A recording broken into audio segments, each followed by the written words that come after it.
Uh, I I am actually chanting.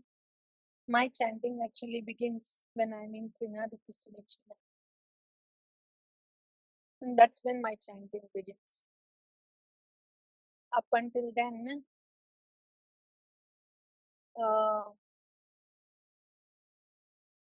yeah, if Nama is there, Nama has its potency. Up until then, it is either aparādha or abhāsa, but the actual chanting begins when I am in this mood of śaraṇāgati Sunicina. Adore Vasayish, Amani Namana Devi Sada. Then the chanting can go on sada, uninterruptedly, because there is nothing that would interrupt from outside or inside for the nama to go on when we are in this mode. So, what is that mode? What do I do in order to get to that mode?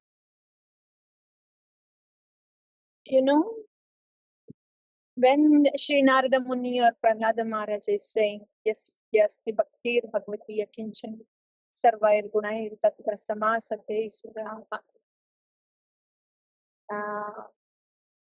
That is receiving descending mercy as such in the potency of the Harinam.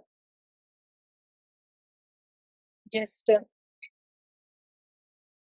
acts and manifests in the devotee, like a touchstone, turning a mud coil into something very precious, like that. For that to happen, the sun is shining bright, but if there are clouds, then we may not be able to see the sun clearly, brightly, and we may not be able to feel that heat warmth from the sun also when the clouds are there. So that cloudy stage is the nāmāparādha and the nāmābhāsa stage. Thick clouds, nāmāparādha; thin clouds, nāmābhāsa. No clouds is Shuddha Nama, receiving mercy as such. Like so, with the mercy of a sadhu, when there is a great faith in the holy name, then it is equal to very thinned out clouds. And then we will be able to see the potency of the Nama, perceive it like that. And when our clouds are thick, what to do? What to do? The clouds are thick. When the clouds are thick, first we should continue to hear, oh, Nama has this potency. Second thing is, the internal mood has to change. Means internal cloud has to thin out. What can I do to thin it out? Okay. Trinadapi sunicina taroreva sahishna. Tolerate. Trinadapi sunicina is be humble. Be humble. Again, this is all we have to understand. The whole verse is between the Jiva and Bhagavan. It's totally a vertical axis. Trinadapi sunicina is respect everybody. That's not wrong. The horizontal axis is not wrong, but the verse is meant for vertical axis to Nam Prabhu. So Trinadapi is being humble, being in humble. Humility is being in reality. I am such an insignificant jiva, but great fortune is bestowed upon this sinner. So realizing that the fortune is bestowed by Guru and this Nama is given, and Nama is humility. And that's why humility means being in reality. I am a sinner.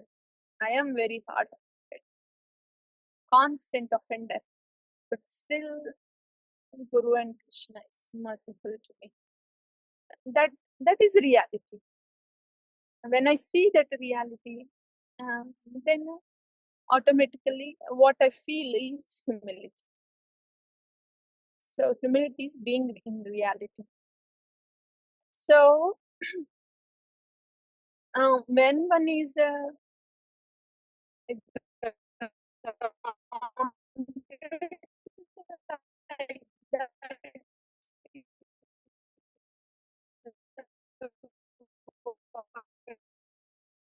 critical access with Guru and to life, day-to-day life. Then taroreva sahishvana. I tolerate everything as Krishna's arrangement. I tolerate the urges that come from within, the gush that comes from within. I tolerate it, seeing that as Krishna's arrangement. Any stimulus from outside, anything that is happening within me, everything tolerated. This needs great strength to tolerate. It is not easy. And this is an ongoing process within. Where do I get that strength from? From Guru and Krishna, from Guru and Nāmābhāsa. When Shri Guru is speaking, this is Krishna's, everything is Krishna's, yeah.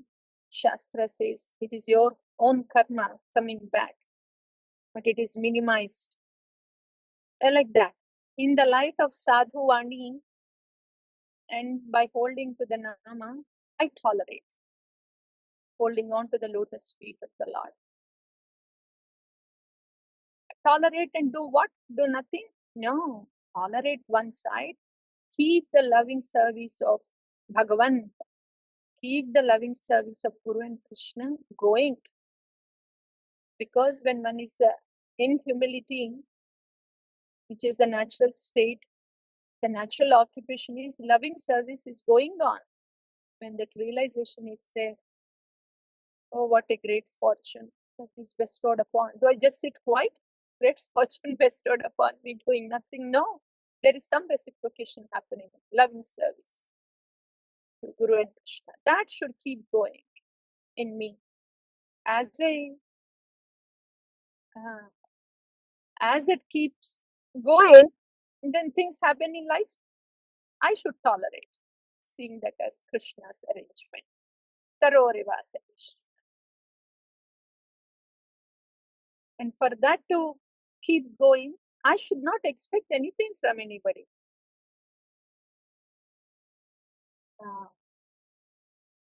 Whoever is grounded in that place will not even expect. That's out of question. And one who is, when we are grounded there in that place, there is a natural respect that is offered to all. So that's what happens when we are grounded in the reality, when we are at least acknowledging the reality. The rest of the things gradually, when we are acknowledging, the rest of the things gradually happen. So when our clouds are thick, now that we are hearing this katha, right? So when a disturbance comes from outside or inside, in the light of this katha, which is coming to us from our Gurujana, we anchor to this katha and we act. We think and act based upon what we hear. Oh, so I have to tolerate. When things happen outside, I have to tolerate, finding no fault with anybody, with no resentment. And my strength is now Harinam. So I will hold on to Harinam and I will tolerate. Tolerate anything that is coming from outside and tolerate any gushes that is coming from within. I have to tolerate. And I have to keep my seva going on as I tolerate. This we should do. This is something that is there in our hands. That is taroreva sahishvana. Then amanina manadena. I have to think when I'm in the midst of the Vaishnavas, I'm there only to serve, not to expect any honor or recognition from anybody. I'm there simply to serve. Manadena. Simply to honor them and serve them. That's all.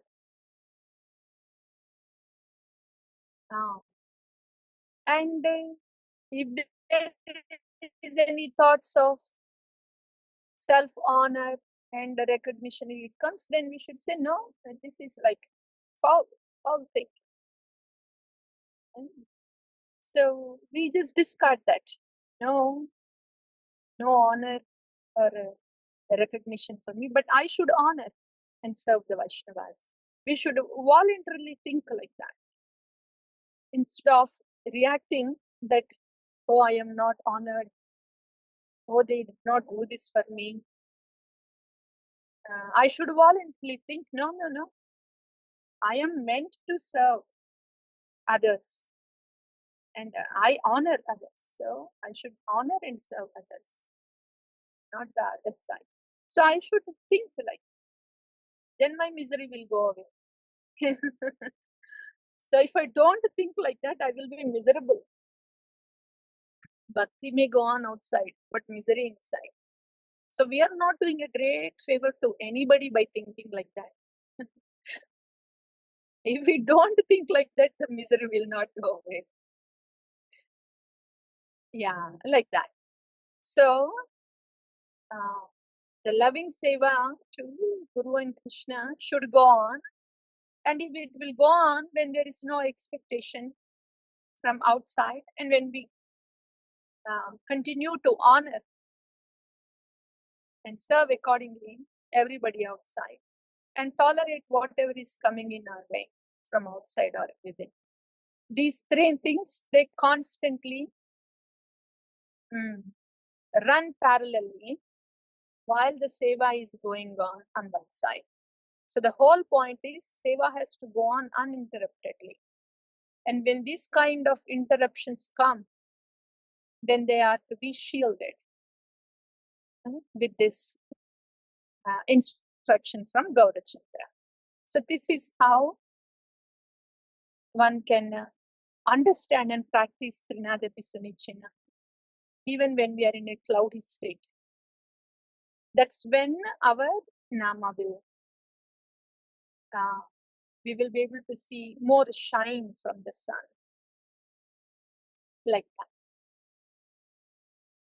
that. That's about Trinadapi Sunichina. The next one I was thinking was how wonderful that Guru and Gauranga owns us.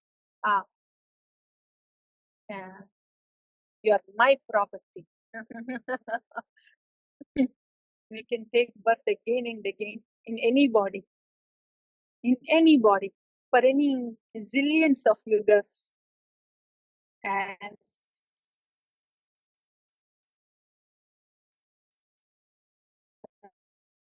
As long as they're claiming, yes, you are mine, it is out of their causeless mercy. They claim like that.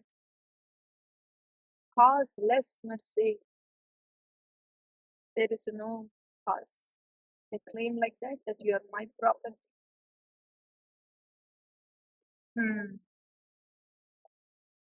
So that is when they're saying you are my property, they feel like, okay, this is my hand, I can use my hand however I want. Like that. There is no separate existence. A hand has no separate existence from the body, right? Like that. When they say you are my property, it is like that. There is no separate existence. It is out of their loving causeless mercy. They just do that. And so this is dying to live. When a soul is ready for this, I wish, I pray, I beg that I can be that property of my Guru and Gauranga. When my soul is hankering for that, hanker, hankering for that, that is dying to live. What part is dying? And dying is I have no separate will.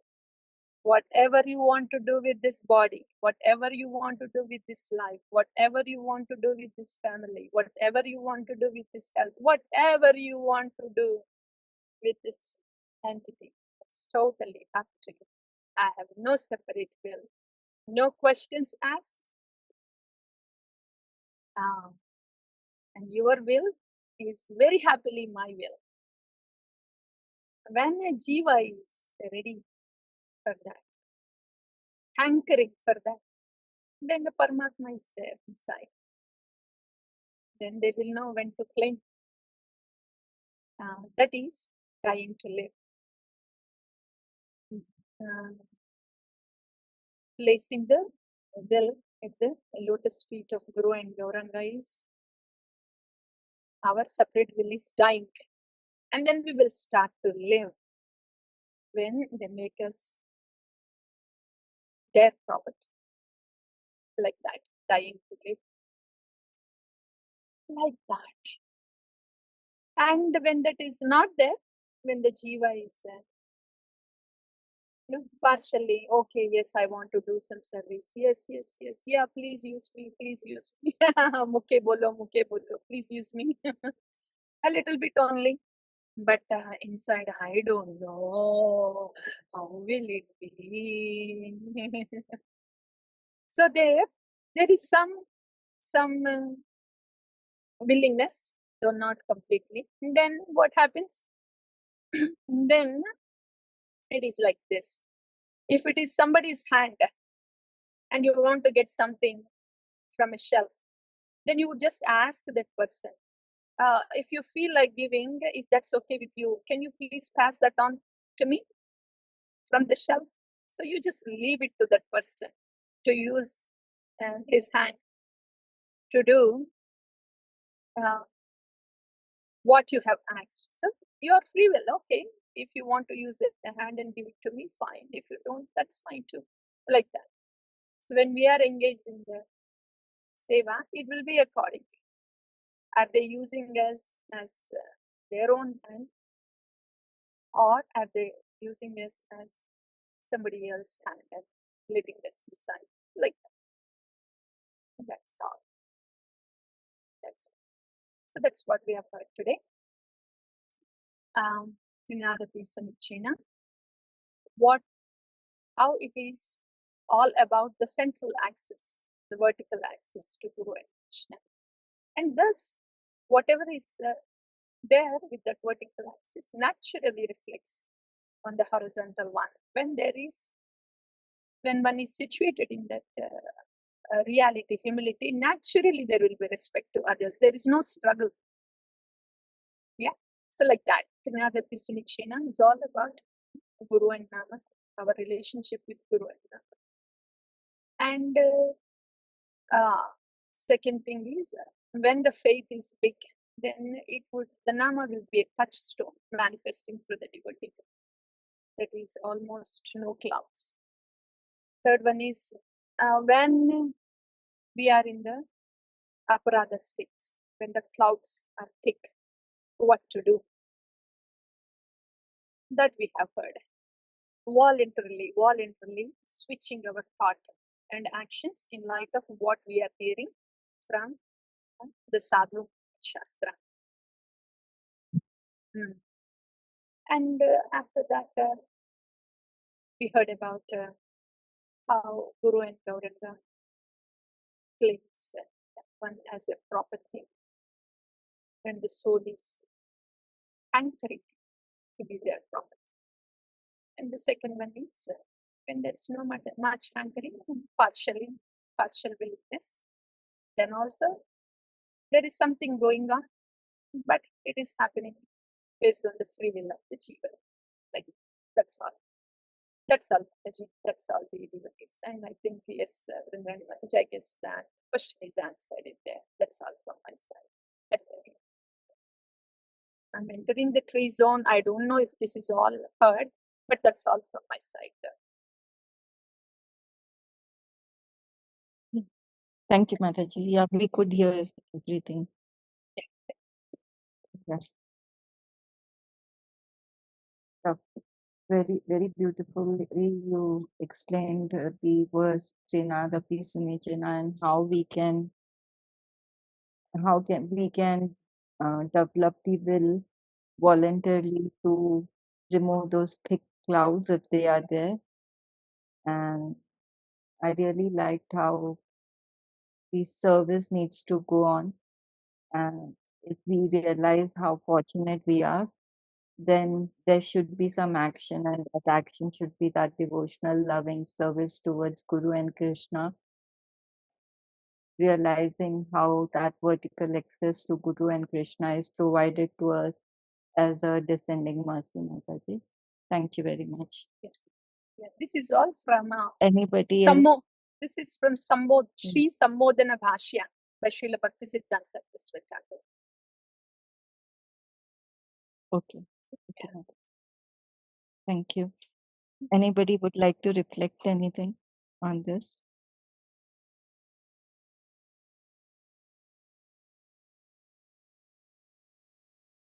Hare Krishna Mataji, my pranams. Thank you for the point, Mataji, that śaraṇāgati versus between the jiva and between Bhagwan and Guru. It is a vertical axis. Thank you for that point, Mataji. It's very helpful. Hare Krishna.